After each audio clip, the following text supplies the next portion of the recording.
जब हम lathe machine के ऊपर खड़े होते हैं, खड़े होने के बाद जो आपको ये जीरो दिखाई दे रहा है, मतलब ये जीरो हमारा है, जीरो से राइट साइड मशीन के ऊपर खड़ा होने के बाद जीरो से राइट साइड में जब हम टेपर डिग्री सेट करते हैं तो एक्सटर्नल टेपर टर्निंग होता है, और जीरो से लेफ्ट साइड की जो हम डिग्री सेट करते हैं तो वो इंटरनल टेपर के लिए होता है।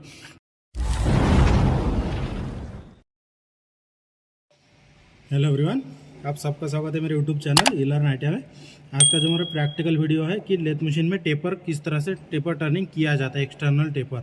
और आपका एक जो कन्फ्यूज़न रहता है कि जो डायग्राम में एंगल दिया जाता है उसमें से हमें पूरा एंगल सेट करना रहता है, फिर उसका आधा सेट करना रहता है, इसकी पूरी हम डिटेल इस वीडियो में देंगे, तो वीडियो को अंत तक जरूर देखें। तो टेपर टर्निंग करने के लिए सबसे पहले जैसे फार्मूला दिया जाता है, तो मान लीजिए कि हमारा जो डायमीटर है 40 mm है, बड़ा डायमीटर 40 mm, छोटा डायमीटर 30 mm। तो जो फार्मूला होता है d-d divided by 2l। Compound slide की सहायता से अगर हम टेपर टर्निंग करें तो d-d डिवाइडेड बाय 2l होता है।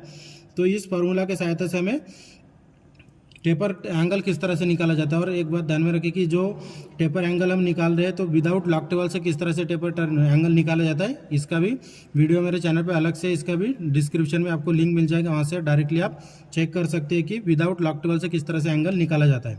तो मान लीजिए बड़ा डायमीटर हमारा है 40 mm, छोटा डायमीटर है 30 mm। इस जॉब का डायग्राम भी आपको प्रोवाइड कर देंगे हम। और जॉब की लंबाई है 50 mm, तो 50 × 2। तो जैसे फार्मूला था हमारा d-d डिवाइडेड बाय 2l। तो इसे इस फार्मूला में हमने वैल्यू पुटअप किया है, उसके बाद इसे सॉल्व करेंगे तो बचता है हमारा 40 में से 30 गया तो 10, और 50 × 2 मतलब आ जाता है 100।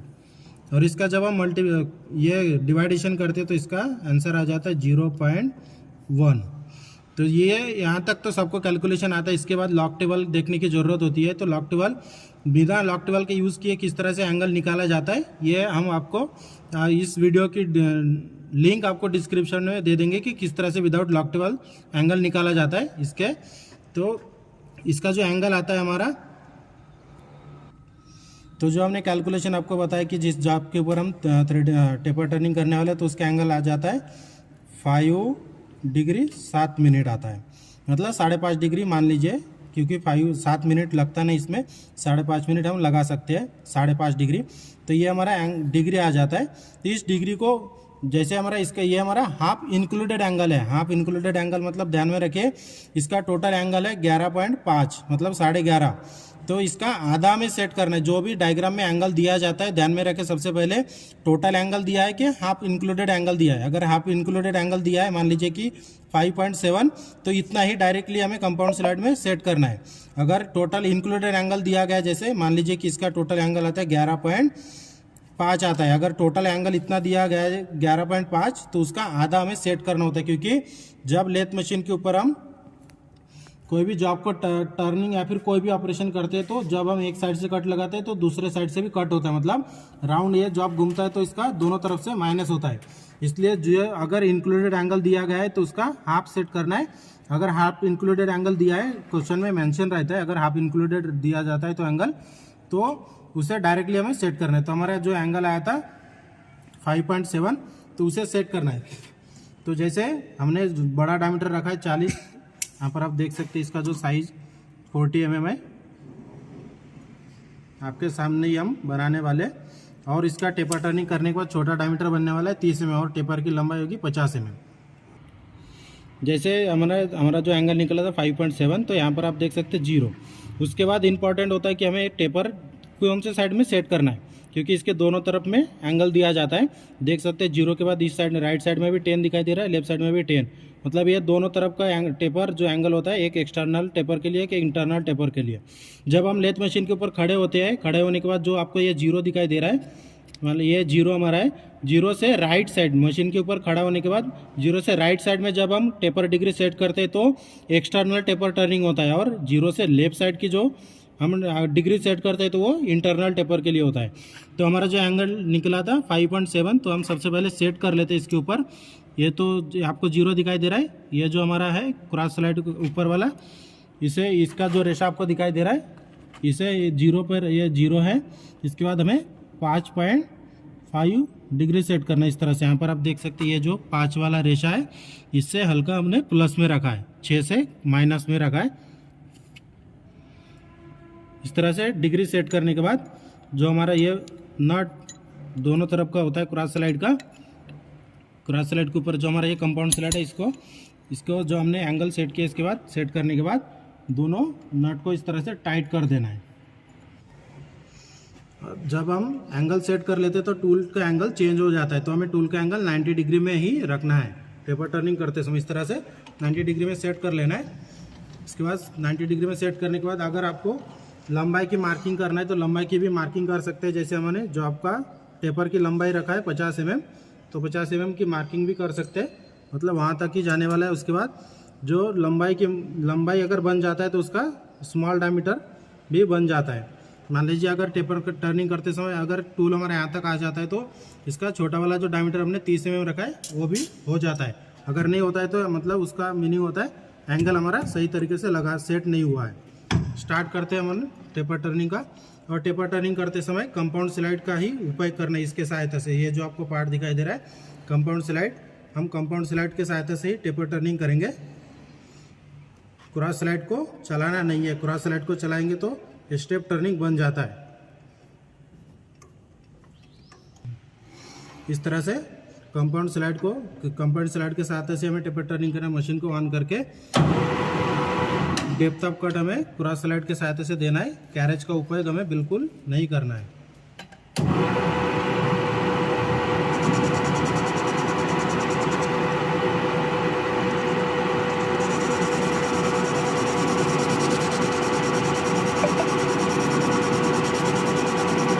इस तरह से ये जो आपका कंपाउंड स्लाइड है, कंपाउंड स्लाइड का एंगल को ही घुमाना है।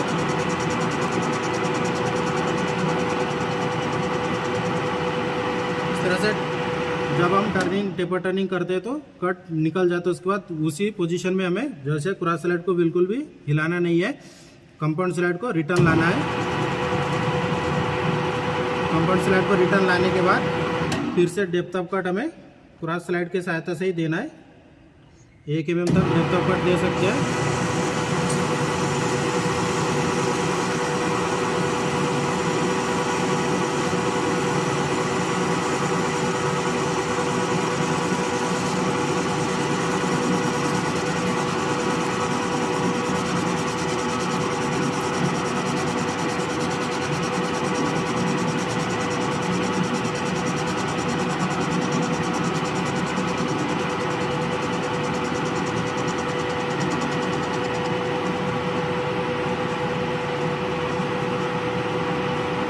इसी तरह से सेम प्रोसेस को अप्लाई करते हुए आपको टेपर टर्निंग करते जाना है। जब तक हमारी लेंथ कंप्लीट नहीं हो जाती तब तक हमें सेम प्रोसेस करते हुए टेपर टर्निंग करना है।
एक बार डायमीटर चेक कर लेते हैं हम, क्योंकि हमारी जो मार्किंग यहाँ पर देख सकते हो वहाँ तक तो गया नहीं अभी तक, तो डायमीटर भी कितना प्लस है वो भी चेक कर लेते।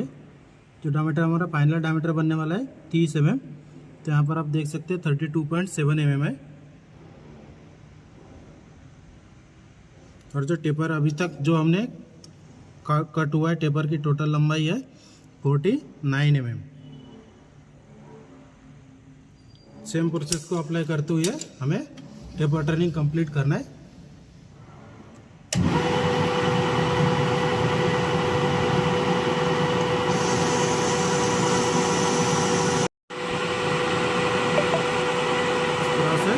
टेपर टर्निंग कर लिया हमने। इसके बाद एक बार डायमीटर चेक कर लेना है हमें, डायमीटर और लेन। तो डायमीटर को इस तरह से चेक करेंगे। यहाँ पर आप देख सकते हैं आपके सामने ही साइज़ 30 mm एक्यूरेट बन चुका है। उसके बाद हमें लंबाई चेक करना है। तो लंबाई जैसे हमने 50 mm रखा था, आपके सामने सबसे पहले 50 mm सेट कर लेते हैं। उसके बाद लंबाई को हम चेक करेंगे। तो यहाँ पर आप देख सकते हैं 50 mm है, और ये हमारी जो टेपर की लंबाई है इस तरह से वर्नियर कैलिपर से यहाँ पर आप देख सकते हैं। यहाँ पर आप देख सकते हैं टेपर की लंबाई भी हमारा पूरा एक्यूरेट 50 mm बन चुका है। और जो हमने आपको डायमीटर गिन के दिखाया, डायमीटर भी हमारा टेपर के हिसाब से भी 30 mm कंप्लीट एक्यूरेटली बन चुका है। मतलब इसमें जो हम दिखाना क्या चाहते थे कि जो एंगल जो सेट किया जाता है,